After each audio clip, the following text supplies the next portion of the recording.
This video was made specifically for those of you with your finger hovering over the dislike button because of the subject of this video. Yes, I see you. Stick with me because I have 3 very convincing reasons on why the Chosen One trope will work in One Piece. Reason number 1, Luffy's fate or his destiny. Due to recent reveals in the story, yes, manga spoilers ahead, you've been warned, we now know that Shanks being in possession of the Gumu Gumu no God fruit was a much more thought out ordeal than we originally thought. This is probably not the first thing you thought I was going to talk about, but it's still a very important factor to consider. We don't know how much Shanks knew when he stole the fruit, but we do know that the world government is constantly trying to import devil fruits to give to high-level soldiers. So Shanks going for the Gumu Gumu no Mi in particular tells us that he most likely knows about the importance of the fruit. However, I do not believe that he knew that this fruit was meant for Luffy. Now pay attention because this blew my mind when I heard it. Who else on Dawn Island was also one destined to cause a storm? Gold D. Rogers' son, Portgas D. Ace. Rogers said himself that he thought Ace would be the one to follow in his footsteps, and Shanks obviously must have had a reason for being on that island. That super special fruit that Shanks stole was most likely brought for Ace to inherit, but when he got there, it didn't end up being in Ace's hands or his stomach, it ended up being eaten by Luffy. The YouTube channel The Hidden Island has an entire video dedicated to this subject about Shanks. I'll go ahead and link it in the description of this video if you're interested in checking it out. But the main idea is that Luffy wasn't the one Shanks thought this fruit was destined for. Yet for some reason, coincidence or not, Luffy was still the one fated to inherit the will of Joy Boy.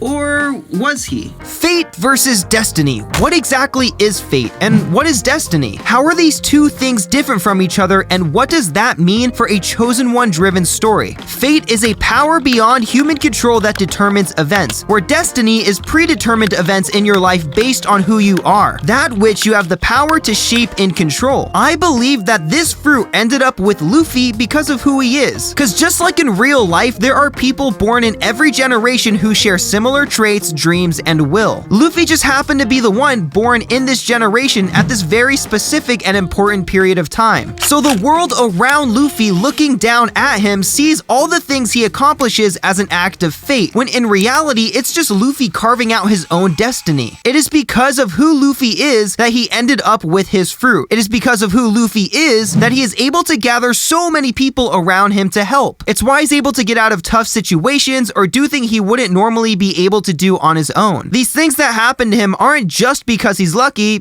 even though he is lucky, but it's because of who he is as a person, and naturally people are drawn to that. Don't get me wrong, Luffy is definitely still the chosen one of this story, but not because fate would have it that way. Luffy is the chosen one because he's the only one like him in the entire world, and only somebody like Luffy with the right power at the right time will have the ability to liberate it. Reason number 2, Oda is a master of planning. A super useful tool in storytelling is the foreshadowing device, and I would argue that Oda probably uses it better than any other mangaka out there. Hold up, I gotta fix this mess. I will be right back. 1 hour later.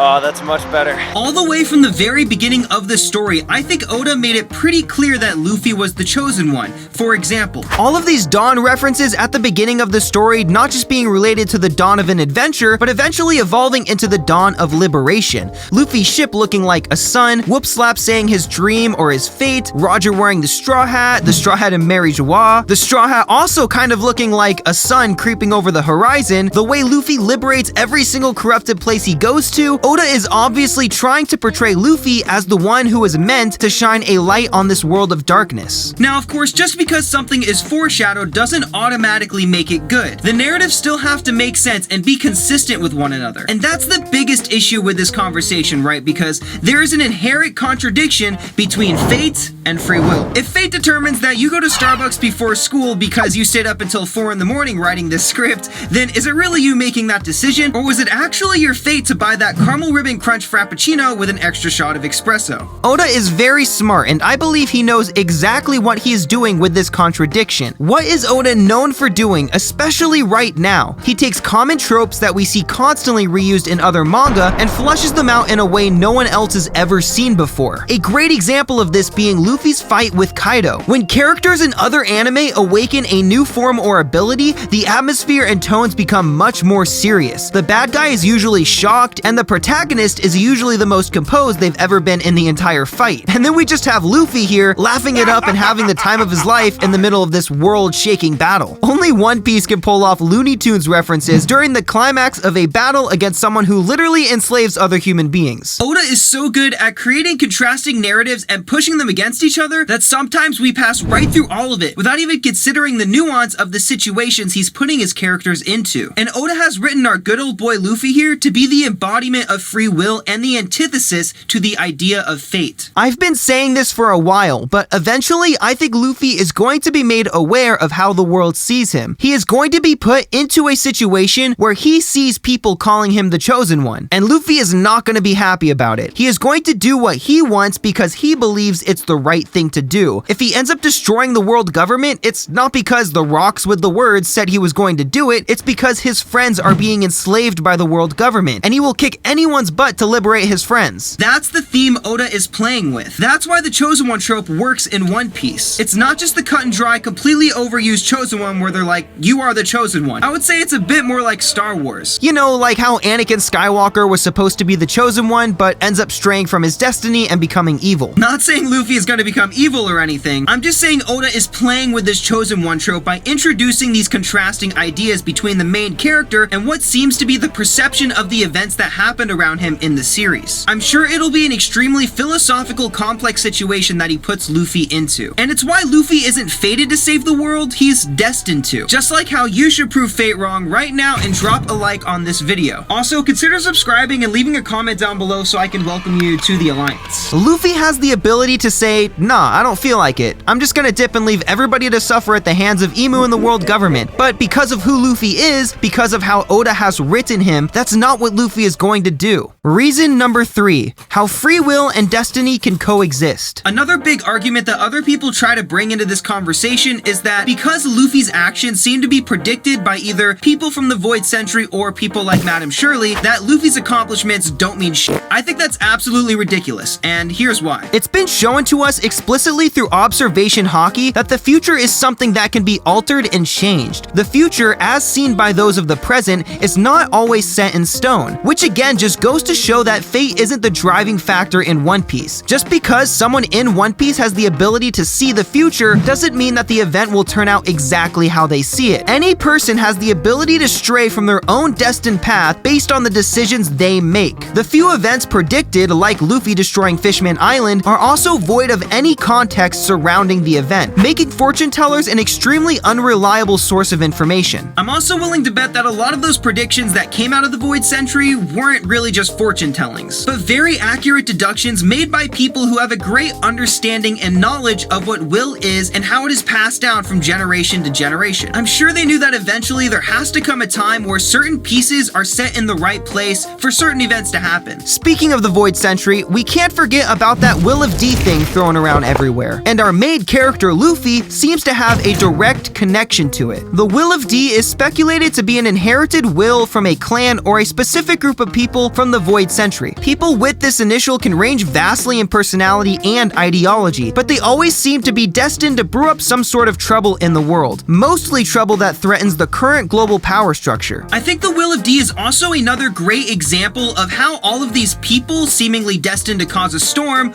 all seem to cause their own unique storm. You know what I mean? Like somebody who has decent knowledge about the Will of D could definitely predict that somebody with the initial is destined to do something great in their lifetime. However, each person with that initial still has the ability to carve out their own path. Luffy, being an inheritor of the Will of D, was destined to be the chosen one of this story, not because someone predicted he would be, but because he not only has the right attributes to do so, but he was born in the right time to do so. This is how destiny can coexist with the values of freedom. Luffy embodies freedom and was destined to bring the dawn to the One Piece world. However, just because Luffy inherited that destiny doesn't take away from his decisions and hard work up until that point comes, because at any point along his journey, he could have strayed away from that path if he were to abandon those ideals. One Piece has always been a chosen one story. Just because a story explores the chosen one trope doesn't automatically constitute negative criticism. It's important to remember that Oda is still writing this story, and the main topic of this video probably won't be addressed for a very long time. To give some of you guys the benefit of the doubt, sure, he could mess it up. But if this video proved anything anything at all, it's that Oda knows what he's doing with Luffy, as well as these constant references to destiny and fate in One Piece. And I think we owe it to the author, after 25 years of creating this masterpiece, to be patient and still enjoy One Piece while all of these different themes still are continuing to be fleshed out. And there's a lot of other cool things to focus on, like how One Piece was made. If you guys want to learn why the Giants of Elbaf are actually based on a Swedish children's book turned TV show in the 70s, you should definitely consider clicking this video right here.